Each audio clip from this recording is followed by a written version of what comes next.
असं आहे की डम्पिंगचा विषय अत्यंत गंभीर आहे. ज्या पद्धतीने डम्पिंगचं सगळं साम्राज्य उभं राहत आहे मुंबईमध्ये, हा नागरिकांसाठी खूप मोठा धोका आहे. अतिशय म्हणजे प्रदूषणाचं जर काही म्हणजे त्याचं काही खरंच नाही आहे. मोठ्या प्रमाणावर धुळीचं प्रदूषण होतं आहे. रस्त्यावरती धूळ पडलेली आहे. गाड्या अस्ताव्यस्त उभ्या आहेत सगळ्या.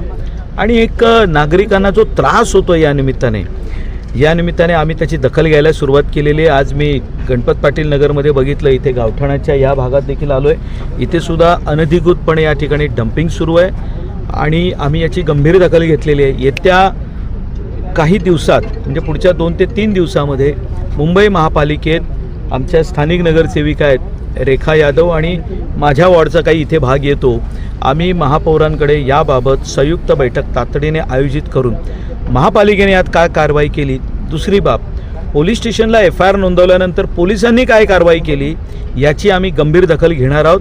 आणि ज्या काही रिव्ह्यू मीटिंग होतात त्यामध्ये काय पुढे कारवाई होते हे आपल्याला नक्कीच दिसेल. हा डम्पिंग ग्राउंडमध्ये SWM आणि बिल्डिंग फॅक्टरीचे अधिकारी पण काय सम्मिलित आहेत का? याची चौकशी करणार आम्ही, याची पूर्ण चौकशी करणार आणि जे यामध्ये दोषी आढळतील त्यांच्यावरती कुठली दयामाया करणार नाही.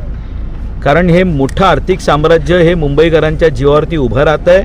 मुंबईकरांच्या आयुष्याशी खेळ चाललेला आहे आणि ही बाब आम्ही मुंबईत चालू देणार नाही.